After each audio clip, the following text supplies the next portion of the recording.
your secret to being married so long?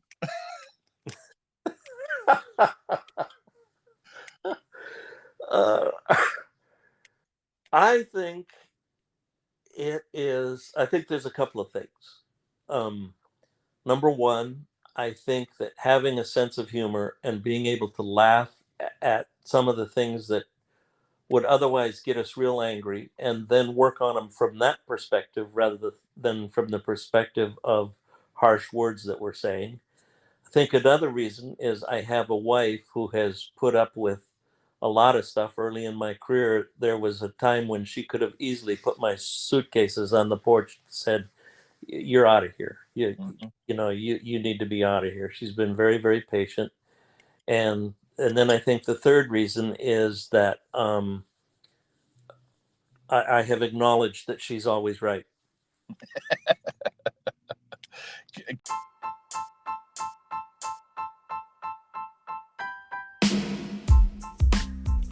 Hello, and welcome back to Chit and Chat, a podcast for encouraging one another. I'm your host, Jody Sheffield, and today I have another exciting guest, a comedian, a best-selling author, frequent radio and television guest, and one of the most sought-out, inspirational, and motivational speakers in the world, Ken Davis. His mixture of side-splitting humor and inspiration delights enriches audience of all ages. He has received a Dove Award for his unique brand of comedy and message. I'm so excited today to be having on Ken Davis, and sit back and relax. We'll make you laugh, we'll make you think, and our goal is to encourage somebody somewhere. Ladies and gentlemen, Mr. Ken Davis.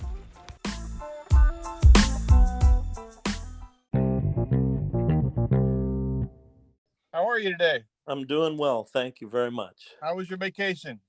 It was wonderful. It was supposed to rain the entire time, and it turned out that we had beautiful warm weather until the day we left, and then it dropped into the mid 50s. So we did good. That's Washington weather right there. Yeah. Well, ladies and gentlemen, this is my good friend. He's my friend now, Mr. Ken Davis. It is my honor to have him on the show. I love watching his videos. One of the videos I watched was called Fully Alive, and just what an inspirational the show or presentation. It's all the above, I think. It was so emotional. I love that one. Yeah, I enjoyed making that.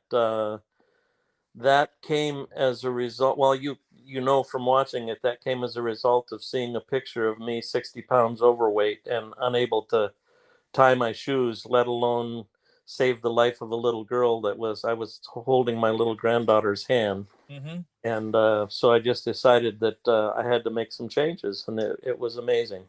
Well, what year was that? Oh my goodness. Oh my goodness. That's got to be about. I was 55 at the time. I'm 75 now, so figure it out. A couple of years. Yeah. I watch one of your videos, and I do the Macarena every day I leave the house. I do my There you go. My phone check, my chat check, and my key check. What weird fashion would you want to bring back? I would bring back bell-bottom pants because you're able to put on and take off your pants without taking your shoes off. That's what I would bring back. I was in the Navy during dungaree time, and that was working with those was very difficult. But who's off though?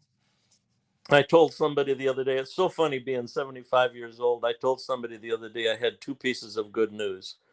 You know, it was Easter. So I said, the Lord has risen. And the second piece of good news is I didn't fall over putting my second foot in the underwear this morning. Oh, that's awesome. Hey, being a comedian, what was the last comedy show you actually went to go see? You been any comedy shows in a while? I haven't been for a while. The last one I went to see, I believe, was, if I could think of his name now.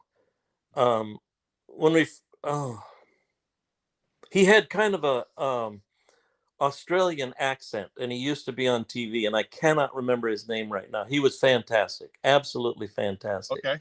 Yeah, It may come to you during our conversation. yeah, yeah. Or tonight when I'm wake up in the middle of the night. You're in Tennessee, correct? Yes. I was born and raised in Arkansas, so if I flew down to Tennessee and visit you, where are we going out to eat? What's your favorite spot to go eat down there? Oh, my favorite spot to eat is it's actually a little breakfast place called Walnut Hill, Oh wow. and it stays open till noon, and they serve the kind of food that I still eat at noon. It's a taco, a egg taco, Okay. scrambled egg taco with a special kind of spicings in it and sausage, and I really enjoy that. And there's some kind of topping they put on that's top secret that you can't. I'm not in that level of security, so I don't know what. Gotcha. That does sound good. My wife's favorite meal is she was born in Pascagoula, Mississippi, and we've been in Washington. She's been in Washington most all of her life.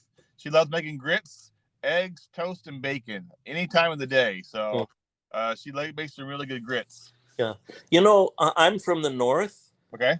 And I don't want you to be offended by this, but I do not want you to even say the word grits in this whole podcast.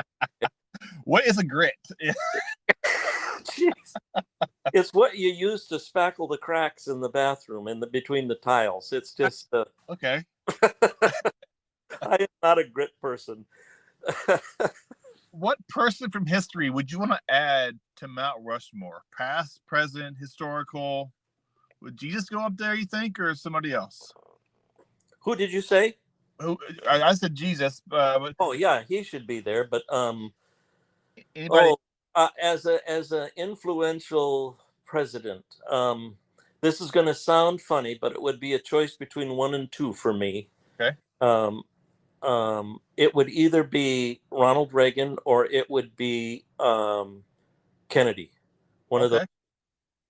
Yeah, I am a Republican, but I appreciated what Ronald Reagan. What Kennedy did, and I also appreciated Ronald Reagan.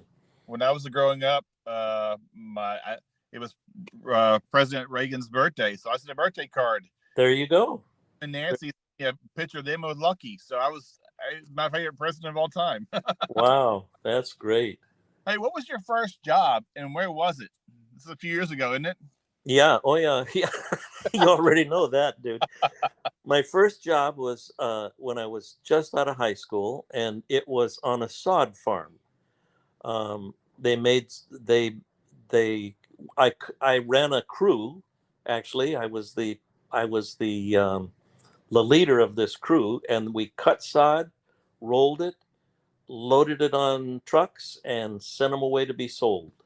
And we did that all day long. And then we also had to keep the sod fields mowed and fertilized and all of that stuff. So, yeah, that was my very first job, and I actually enjoyed it. I really enjoyed it.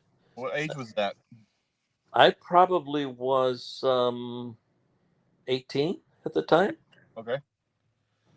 And last question, really, before we dive into some great conversation: who inspired you to be who you are today? It was an English teacher. I believe this. You probably saw this on the movie that was made, but I had used a pretty bad word to try and get my classmates to laugh, because then they wouldn't beat me up, and that kind of was where my self-worth was loaded. And she made me stay after school, and my parents had to come and get me. And back then, you need to know, Jody, that when your parents came, they didn't bring a lawyer. They brought weapons of mass destruction. Belt sticks. Yeah, 2x4s with barbed wire wrapped around it, stuff like that. They always took the teacher's side, and it would take them about 40 minutes to get to school, and then 40 minutes back. So while I was waiting, the teacher had to stay too, because she was going to lecture me and tell me what the penalty was. I pulled my desk up to hers. Frances Peterson was her name. And when she finished correcting papers, she said, "Your parents are going to be here in a little while. Look at me." She said, "Look at me." And I looked at her and she said, "Kenneth Alpheus Davis, that's my full name. Never spoken like that unless absolute disaster follows." Right. And then she said, "You know, son, God has given you a gift and you're using it to destroy my class." She said, "That ends now. On Monday, we're going to sign you up to go out for speech. You're going to enter humorous interpretation, and you're going to go out for speech." And of course, being a smart aleck kid, I said, "I'm not going out for speech. My friends are wearing leather jackets that have hockey sticks and footballs and those emblems all over their jacket. Yep. I will not walk around this school with a set of lips flapping off of my jacket." And she said, "Oh, yes, you will, because the alternative is unthinkable." When my parents got there, this beautiful, I mean, she was an older lady. When I say beautiful, her heart was just unbelievable. She said to my parents, "I wanted you to be here. Kenneth is going out for speech, and I hope you'll support him in that. He has an unbelievable ability to communicate." And Wow. so she never disclosed what had gone on in class, and I never forgot it. And it was the beginning of a 50, 60-year career. Wow.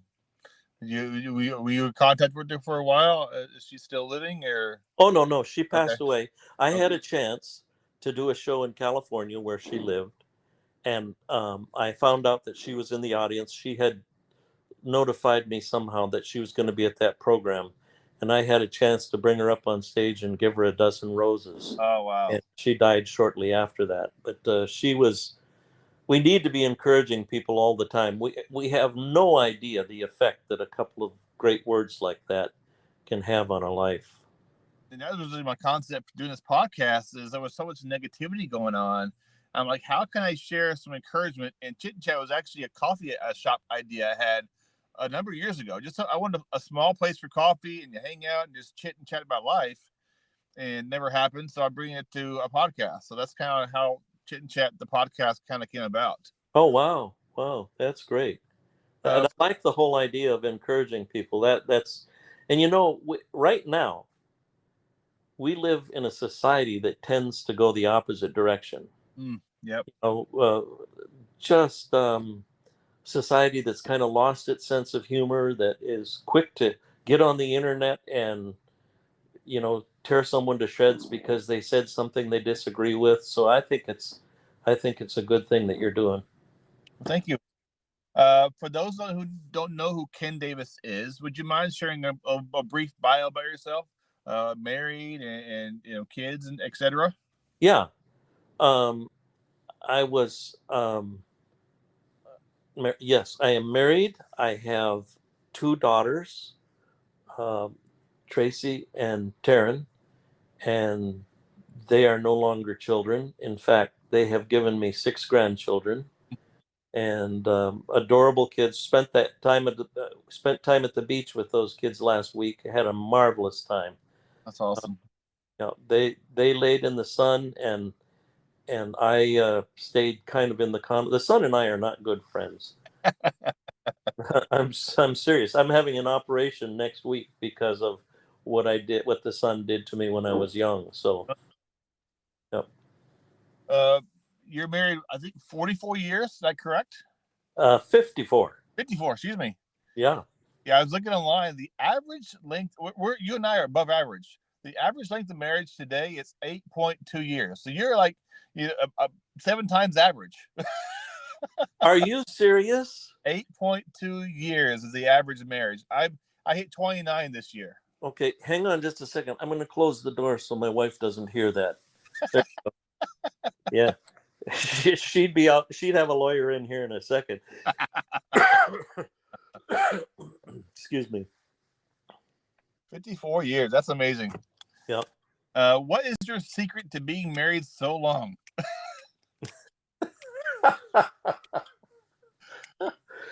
uh, I think I think there's a couple of things. Number one, I think that having a sense of humor and being able to laugh at some of the things that would otherwise get us real angry and then work on them from that perspective rather than from the perspective of harsh words that we're saying. I think another reason is I have a wife who has put up with a lot of stuff early in my career. There was a time when she could have easily put my suitcases on the porch and said, "You're out of here. Mhm. You need to be out of here." She's been very, very patient. And then I think the third reason is that I have acknowledged that she's always right. Can you share about the Dunkin' Donut at the stoplight? Oh, yeah, that's the kind of thing I'm talking about. She, uh, I like to sleep, and I believe that you ladies who are listening, I hope you'll understand and allow me to give you some instruction. Um, Nighttime is not the time for conversation or conflict resolution. Okay, Mhm. it's for sleep. It is for sleep. And marriages last a lot longer when wives let their husbands sleep at night. So I was just about to sleep one night and I heard my wife go, "Are you sleeping?" And so I turned and said, I I was. What is the problem? She said, um, "I've been thinking." And I said to her, "Stop. Uh, Go to sleep. What's wrong with you?"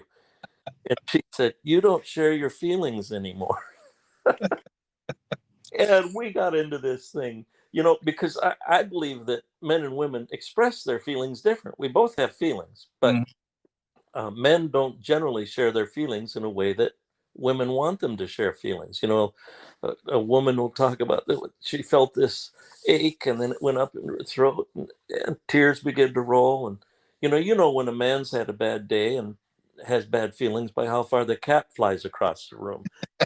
So but I love her. I've loved her for 54 years. So I, I said, let's talk about this in the morning. So we talked about it, and I kind of made a resolution that I would share my feelings. So about a week later, we were, because it takes about a week for enough to build up to share. But about a week later, we were down near Florida at an intersection, and I looked across the street at a place that um, sold food that I couldn't eat anymore. As you know, in the movie and in the book, I talk about the fact that I lost 65 pounds, and one of the ways I did that was I stayed out of this place. Right. Um, I was obsessed with this place. I remember driving around that place one time, seeing it, and I made a right hand turn, and I literally said a prayer. I said, "Lord, if you want me to eat here, please open up a parking spot." And yeah, I did. And sure enough, half an hour later, one opened up, and I pulled into it. And but anyway, I looked across the street, and here's this place I can't eat anymore. And so showed emotion. You know, it was almost as I heard a voice from heaven say, "You're sad. That's an emotion. Share it." And so I did it the way a man does. I looked at the place and I said the place with great feeling and emotion. I said, "Oh, Dunkin' Donut." And my wife Diane said, "What?" I said, "Dunkin' Donut." She said, "What?" I got upset. I did. I turned to her and said, "Baby, what part of Dunkin' Donut don't you understand?" And she turned to me, and we all have these moments with these conflicts. And she said, "Ken, don't condone what?" And, and I didn't say don't condone it. I said Dunkin' Donut. There's a difference. There's a difference. Yeah. And we pulled over the car and laughed so hard stuff was shooting out our nose. And then we decided that we also got to work on making things clear. uh, your comedy is. Are you consider let me back up. Holy moly, my tongue just got tied. Do you consider yourself a Christian comedian or a clean comedian, or is there a difference? Well, I'm a comedian who's a Christian. Okay. That's the way I'd explain it. So the things that I talk about aren't always just church jokes or anything like that. Right. but I'm a person who likes to use my humor to share a bit of my faith. And I've always said it this way: as a believer, of course, I would love to see other people come to know the Lord.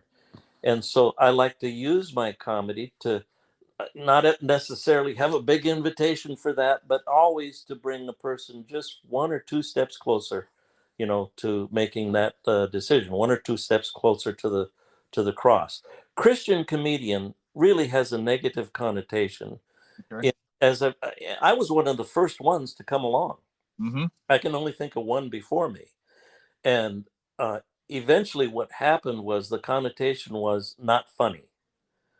They didn't talk about things that relate to us, and their jokes weren't funny. So it's funny when you meet a plumber who goes to church and believes in God. Nobody ever says to him, "Are you a Christian plumber, or are you, are you just a plumber?" What would you say you are? No, he's a plumber and he's a believer, and Right. so that's what I am. And 50 years of doing this, I'll tell you, I've been blessed. I have never had to make a phone call to ask people to hire me. I've never had to have an agent make phone calls. I've had to just have an agent answer the phone, and it's been more than I've been able to handle. A lot of times I have had to turn down a lot of events, and that's a blessing. I count that as a blessing. Have you've been in church all your life? Did your mom and dad kind of keep you in church? And Oh yeah, oh yeah, with the chain. Yeah, they kept me in there. They had chains on me. And yeah, all my life, if the doors opened, we were there. If Yep. the doors opened. Now, we moved from a wonderful church in Tennessee and moved down to a lake, and that was at the beginning of COVID. And so we have been here, and we are still searching for a church that is as good as the one we were in. It was amazing. The teaching was just unbelievable. Mm. While I was prepping to interview you, I watched a lot of your videos. I backtracked and saw remember the first one I saw was you with Shonda Pierce. It was she was kind of telling you that she was pregnant in the skit, Yeah, and and I did it. I'm like, that's the first time I saw you. Yeah, And later, I just came across dinner conversations with you and Shonda and Mark Lowry. yeah. Great concept. I love that concept. And you said something that really got me. You said we live in a humorous society, and everyone's offended by everything, and I could not agree with you more. Yep, Can you, a humorless society. yep. That's right. Can And you it's that? gotten worse. It's gotten worse and worse and worse. Mm-hmm. Do you know many of my comedians who would not call themselves people of faith or anything, just regular club comedians, will not do colleges anymore Wow. because they get booed for the smallest little thing. Everything is offends. Um, it's crazy. It is literally crazy. I'm glad that I've spoken to an audience that's a little more graceful than that. Right. You did Dry Bar Comedy too for a little while, didn't you? I did one. Yeah, I did one. I'd like to do another one. That was really fun. That was really fun. That was the last time I was on an airplane without a mask. The next time will be the next time I'm on an airplane without a mask, Oh, according to the news. But yeah, we rode there, and it was that was just a blast. I've had a few comedians on. You're my fifth comedian I've had on. I've had Bob Smiley Yep. and Drew Barth, who is also on Dry Bar Comedy. He's a local comedian, and Carrie Pomeroli. I love getting stories from comedians, how they got started in life, and you're watching your stuff and about driving your kids in the car. I had four kids, have four kids. They're adults now, and my dad said it when I was a kid. Do you want me to come back there on the highway doing? Oh yeah. I have said that many times myself. Yeah, and I did a. It's interesting. You talk about people not having a sense of humor. Mm-hmm. I told the story of driving to church, with kids that are basically demon possessed from the time they woke up in the morning, and fighting in the back seat like mortal enemies, and how I would reach back there to try and stop them. And a lady wrote me a letter, and she said, You call yourself a Christian, she said. By the way, for your listeners, anybody that starts a letter like that, don't read it. It's not going to be a good letter. Mm-hmm. 4 pages. The end page, she said, instead of making us laugh, which I did, instead of us telling about the Lord, which I did, she said, you encouraged us to abuse our children. Can you believe that? Wow. I'm going to tell you, that put me in the dumps. Mm. I get thousands and thousands of letters and emails and messages, people whose lives have been saved, who were going to commit suicide. I get this one letter, and I obsessed over that for weeks. And Wow. decided never to tell that story again, ever. And I was standing in front of an audience, and about halfway through the show, I couldn't remember what the next story was, and that story was sitting on my shoulder, going, "Tell me, tell me." And Oh. so I decided to tell it one more time. Before I finished the story, it's a true story. Before I finished the story, I saw an elderly man walking up to the front. He stood at the edge of the stage until I finished, and then he walked over to me, poked me in the chest, and said, "When you were talking about swinging your arm at those children in the back seat," he said, "God taught me a lesson about that a long time ago." And I froze. I just froze. Uh-oh. I said, "What?" I didn't know what to say. I just said, "What did he teach you?" And that little old guy got a glimmer in his eye, and he leaned forward and whispered in my ear, "God taught me that a touch on the brakes brings them right into play." And my question to my audience is this: if you were to go on a cruise and you could only go with one other person, who would you go with? The 4-page letter writer or a little old guy with a twinkle in his eye? Yep. So true. So true. Yep. On your special Fully Alive, I love your opening dialogue as you're flying down those mountains at 50 miles an hour. 40, yeah, 40. Oh goodness, that was so fun to watch. Yeah, we were going down that mountain. All of the kids were on sleds. We had a home at that time in the mountains, and that was about a mile-long run. And by the time you got halfway down, I'm telling you, you were flying. And I passed up all the kids, and then shifted my weight and smashed into the snow. But it was great. It was a defining moment for me, because I thought, how many people get to experience this? Mm-hmm. And then I thought, how come my life isn't like this? I realize it can't be a thrill a minute every day, but how come I can't feel the life that I feel now with my drawers full of snow, and my face freezing and my hands freezing, and hearing the sound of little kids now passing me up yelling, "We won, we won." Just amazing. Yeah. You shared some amazing airport stories. I'll tell you a brief one, and we'll get to a couple of yours. We flew from Seattle to Little Rock, and we're coming back home to see our parents. And my TSA guys go into my son's suitcase several times. I'm like, "What's in your suitcase, dude?" Toys. All right. So back and forth, back and forth. There, more TSA guys are coming, and I'm like, "Oh boy, what's my son? What do he do?" You know. They found out it was a Star Wars X-wing ship, and they thought it was a gun. Oh my goodness. Oh my goodness. That's a couple of great ones as well, right? Oh, yes. Yeah. Yeah, they went after 9/11. It got real interesting. I got, I had my watch set off one of the wands they used to use. You remember those? Yep. They'd make little beeping noise. Well, my watch evidently created a national emergency sound, and he made me pull up my sleeve, and he pointed to my watch and he said, "What's that?" And I can't stop my lips. If they start moving, I can't stop them. And I said, "Well, in Tennessee we call that a watch." I said, "This one's got a lifetime guarantee. When it quits, a little razor blade comes out and slits your wrist." Oh. Well, now I know what a full body search is, by the way. Oh, and then this guy later, another time, a guy came with he found fingernail clippers in there. Do you remember when they were an issue? Yes. Yes. And he said, "What are these?" And I started to think these people have never seen stuff like watches and fingernail clippers, but I didn't say anything. I just said, "Sir, fingernail clippers. We call them in Tennessee, fingernail clippers." He said, "What are you planning to do with them?" And again, I should have kept my mouth shut, but I said, I thought maybe after the airplane took off, I could, make my way through the fuselage with them.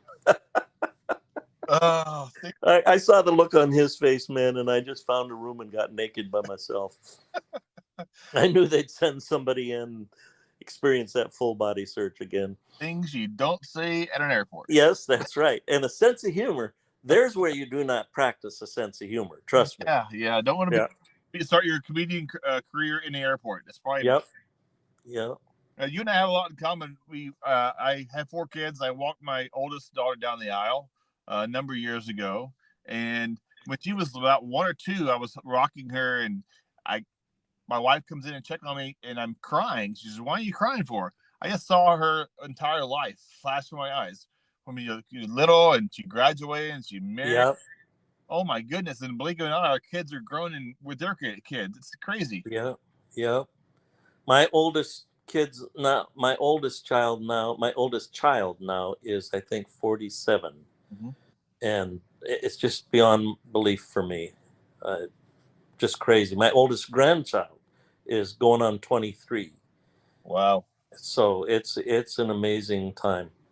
During your career, did you receive a lot of encouragement from people? You mentioned earlier that you help people, your words that God has given you the gift. You may help folks in suicide, and did people give you encouragement that your words and what God's doing through you is helping them in their challenge? Oh yeah. Like I said, thousands. I mean, by the thousands. I still get, because of Facebook. There's people that come out of the woodwork that 20, 30, 40 years ago were in some meeting, and they tell me now that they have reconnected about what happened in that meeting. I also got tons of encouragement from, people that weren't considered audience, my peers. Mm-hmm. Just tons of encouragement from my peers. It was all along the way that has been the case. The kind of thing that I talked about with the letter, I can probably count on one hand the time that I've received that kind of discouraging words, which also, by the way, discouraging words affect people for a long time. Mm-hmm. And can change lives. Mm-hmm.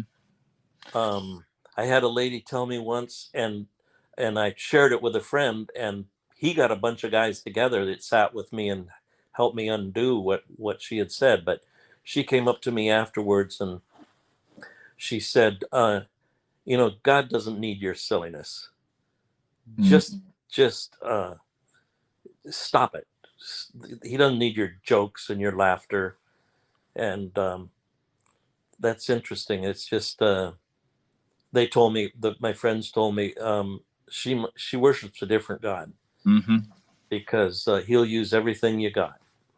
When in your career did it really hit you that this was God's plan for you to be in this ministry, to share your heart and share encouragement and share life with others?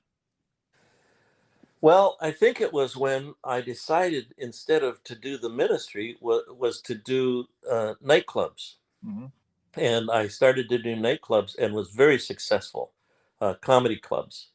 And I got to be real good friends with the owners of these clubs, and they liked me because it was different than some of the things that they were hearing, from the other comedians, and it would draw people that wouldn't usually come. And one time I was walking out, and that time I got to tell you this story. That time I had received a standing ovation in the nightclub, and the owner came up after I was done, and he said, "I've owned this nightclub for X number of years." He said, "People clap, they applaud, but this is the only standing ovation I've ever heard." And he said, and he didn't, I wish I could remember the exact words he used, but he said, and he didn't have to use any foul language. That isn't the words he used, but that's what he was saying. Mm-hmm. And then he went on to say, isn't that blankety blank wonderful? Isn't that blank? This is one of the most blankety blank nights I've ever heard in my life. And I loved the fact that we were friends. He knew what I stood for, but I thought it was kind of interesting that he applauded me for not using them, and then he used all the ones that I possibly could have used. But then I walked out of that place after that marvelous evening. Sitting on the front steps was one of the girls that was serving drinks and stuff to the people, and she was crying. And I said, "What's wrong?" And she said, "I didn't get any tips. I got stiffed, and nobody tipped me. I can't get home." So I got enough money for her to get a taxi, and we called a taxi, and I waited till she was on her way home. And as I was driving home, I realized I want to do something that allows me to touch people's lives, Mm-hmm. not only just to encourage them, but also to let them know about the kind of encouragement and love and hope that lasts forever. Mm-hmm. And that was the turning point. I still went there sometimes. I still did shows there sometime, but I knew that my real aim, was to be able to tell people about the good news of God's love, and to be able to impact lives. And I just watched Fully Alive a few days ago, and I watched it a few years ago. But watching it again last week or so, my eyes watered. I'm like, and I saw things in very different perspectives than I have in my watching it earlier, and my eyes watered, and I'm like, man, this is impacting. And what does Fully Alive mean to you? It means being everything that God created you to be. It means physically, mentally, socially, and spiritually, never settling for second best, continually seeking excellence in all of those areas of your life. People have separated those things, but I'm going to tell you, when I weighed 250 some pounds or whatever it was, um, I was unable to do some things that God probably wanted me to do. Mm-hmm. I couldn't do it. I couldn't tie my shoes. There was a picture of me holding hands with my little granddaughter, who later got lost in the mountains, and if she had been 100 yards out in the surf, I couldn't have saved her. Mm-hmm. And that picture was the inspiration for me to start there. And I started there, and it's so interesting how those aspects, physical, mental, social, and spiritual, are tied together in our lives. Because when I began to get well physically, it touched every other of those areas in my life, every single one of them. Wow. You shared the story about getting ready for your triathlon, about a fossil of a man who passed you. Can you share about that a little bit? Oh, he was a fossil. That guy That's was got a old, homework man. Yeah. Yeah. Yeah, he was that was an old guy. It was like watching a skeleton ride by. But anyway, I could hear him. I was riding up this hill, and there's a lot of story that surrounds this, that's on a video. But I was riding up this hill. It was one of the first times I'd made it up the hill without stopping, and I heard behind me this sound. And I turned and looked, and here comes this old guy. And as I turned to look, he came up beside me, turned and smiled, and he said, live, never stop. I do this to live. He said, I don't do it to stay alive, but I had a stroke or something. I don't remember right now. It's been a long time ago, a stroke, and he was unable to walk. And now he's riding the bike, and he's probably 30 years older than me, and he's passing me. And I thought, I can't let this happen. I cannot let this fossil get up the hill before I do. But I couldn't catch him. And as he crested the hill and went down the other side, he turned and waved and yelled, live. And that was in the middle of the time when I was writing this book, and I thought, that guy's an example of what I want to be. Mm. Don't get me wrong, I don't want to look that old. I want to be able to do what he did. As we get close to wrapping up, how can people follow you? Do you have a website and a schedule at all, or you just gonna go where they tell you to go? I do. The best place to see what's available now is to go to YouTube Okay. and just search Ken Davis. Okay. And then if you come to my website, if you see something on YouTube that you'd like to see more of, particularly with the videos, we have a lot of videos available. My books sold completely out, and we're trying to get those reprinted. But if you see some videos there that you'd like, Fully Alive is available. We can get more of those, and I know that people would enjoy that. Um, uh, Under the Influence is there, where I went to a doctor and he gave me Darvon or some kind of painkiller and told me I couldn't drive. And I thought he was just talking about, he was just saying I'm not a very good driver. So I drove, and I got almost home, and this policeman stopped me and he said, "Sir, do you know how fast you were going?" And I said, "No, I'm sorry, I didn't mean to speed." And he said, "No, no, you were going 7 miles an hour." And they'll have to listen to the rest of the tape to hear the end of that. But he was very kind. He had my wife come and get me, and he found out that I was on medication and not drugs or anything like that. That's awesome. Yeah. And God knew today that we'd get together and have a great conversation. And any words of encouragement you can share with others that will help them, whatever they're going through. Just any words of wisdom for someone Yeah. struggling. Well, I'll tell you what, I'm going to be honest with you. For a man who loves being around people, COVID really had an impact on me emotionally. Mm-hmm. And I need, having come through that and having worked to come through that, I need to tell people, remind people what I had to remind myself of. There's no disease. There's no leader attacking other nations. There's nothing that can separate us from the love of Christ and his plan. Amen. Nothing. Absolutely nothing. I have to tell this story, and I'll let this be the punchline for the encouragement I'm giving. Okay. We were in South America, and I have over the years worked with Compassion, helping young children all over the world. They have an amazing program, and we were visiting a family that lived over a river, which was really it was a sewer.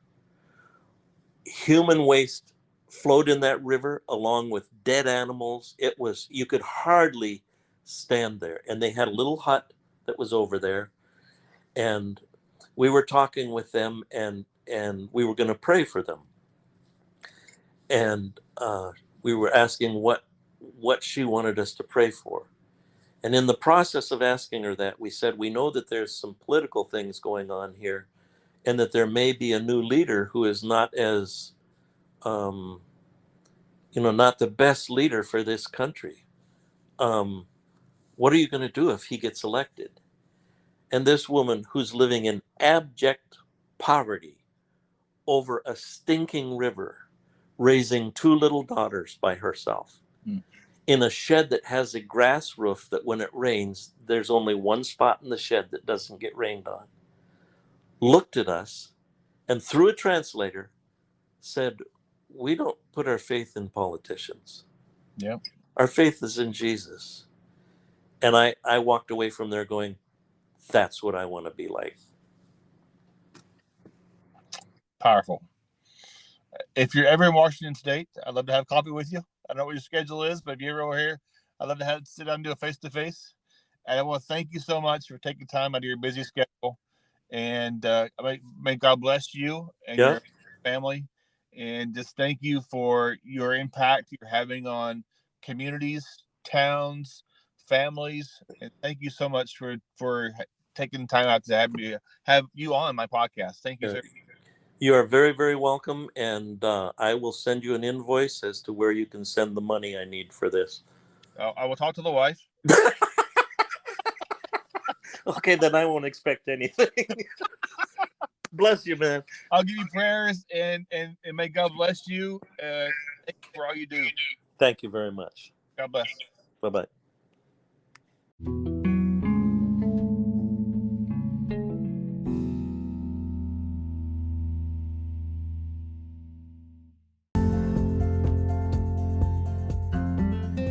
what a great conversation we had with Ken Davis, a comedian who at 75 years old is nonstop. He is continuing doing shows and making people laugh, sharing his a gift that God has given him, and it was great talking to him.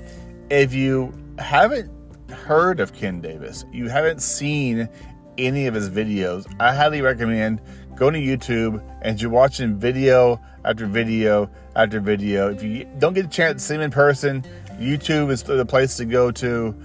Kick back and relax and watch some of his amazing videos. They're so funny, and they each share a story. It'll make you chuckle, make you laugh. You've probably been in some situations that he has been in as well. And so it was a great time to talk with him. And I'm so thankful, too, of the guests I've had on the past 3 months. Comedians, musicians, authors, CEOs and founders of different ministries and organizations. What a great privilege that I've had to do that. And even though I don't have a lot of listeners, I'm good with that. I am doing what I want to do and encourage somebody out there. And I think Ken said this, as well as the guest previously said this as on the show, that the smallest little things that we do or we say to someone could make a huge impact on their life and their walk, whatever they're going through. Your one kind word, have a good day, or you look nice today, or whatever it could be, could just brighten their whole day, their whole week, their whole month. So don't be afraid to step out of your box and encourage someone. Share kindness with someone. Share hope with someone. Share your faith with someone. And so I am just so excited to continue doing this, and I'm reaching out to people far and wide, anyone I can find that has a story that can share some encouragement with you. If you perhaps have a story and you want to share some encouragement, reach out to me. Let me know. I would love to get you on and talk to you, and in hopes to encourage somebody somewhere out there who could be struggling. So thank you so much for having the Chit and Chat podcast.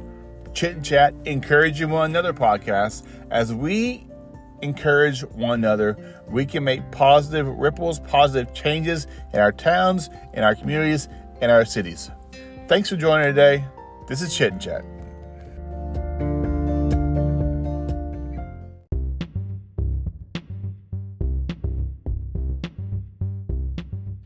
This episode of Chit and Chat was brought to you by Veteran Roasters Coffee. Each purchase of Veteran Roasters Coffee helps employ one of tens of thousands of U.S. military veterans who have found hardship and difficulty upon transitioning home from service. They promise you the best beans from the best veteran-owned coffee company. Veterans helping veterans, one cup at a time. Use the code CHITCHAT25 to receive 25% off your purchase at veteranroasters.com.